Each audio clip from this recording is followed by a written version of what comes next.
இரவு 2:17 அர்ஜுன் தனது மொபைல் போனை பார்த்துக் கொண்டிருந்தான். மீண்டும் ஸ்க்ரோல் செய்து கொண்டே இருந்தான். மற்றவர்கள் வெற்றி பெறுவது, மற்றவர்கள் பயணம் செய்வது, மற்றவர்கள் சாதித்தது. அவன் மெதுவாக தன்னிடமே சொன்னான், நான் பெரிய விஷயங்களுக்கு பிறக்கலையோ? அவனுக்கு 25 வயது. பெரிய கனவுகள் இருந்தது. ஆனால் முன்னேற்றம் இல்லை என்று அவன் நினைத்தான். அந்த இரவு சோர்வாகவும் மனவேதனையுடனும் அவன் தனது நோட்ஸ் ஆப்பை திறந்தான். ஒரு விசித்திரமான கேள்வியை டைப் செய்தான். என் எதிர்காலத்தில் இருக்கும் நான் இப்போ என்னிடம் பேசினால் என்ன சொல்லுவான்? அவன் திரையை பார்த்து கொண்டே இருந்தான். சில வினாடிகள் அமைதி.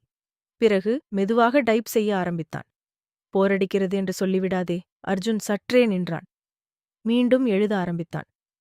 உனக்கு திறமை இல்லாததால் நீ தோல்வி அடைவதில்லை. நீ மிகவும் சீக்கிரம் கைவிடுவதால்தான் தோல்வி அடைகிறாய். அவன் விரல்கள் வேகமாக நகர ஆரம்பித்தது. நீ உன் முதல் அத்தியாயத்தை மற்றவர்களின் 20வது அத்தியாயத்தோடு ஒப்பிடுகிறாய். அவர்களின் போராட்டத்தை நீ பார்க்கவில்லை. அவர்களின் வெற்றியை மட்டும் பார்க்கிறாய். அவன் இதயம் சற்றே வேகமாக துடித்தது. யாரும் பாராட்டாத நேரத்திலும் வேலை செய். அதிகாலையில் எழு.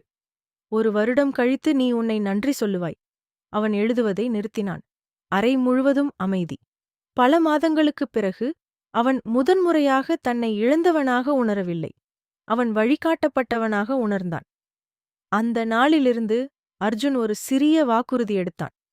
பிரபலமாக ஆக வேண்டும் என்று இல்லை. பணக்காரன் ஆக வேண்டும் என்றும் இல்லை. தினமும் வரவேண்டும். தினமும் முயற்சி செய்ய வேண்டும். சில நாட்களில் அவனுக்கு ஊக்கம் இருந்தது. பல நாட்களில் இல்லை. ஆனால் அவன் வந்தான். அவன் முயன்றான். 3 மாதங்கள் கழித்து சிறிய முன்னேற்றம். 6 மாதங்கள் கழித்து நம்பிக்கை.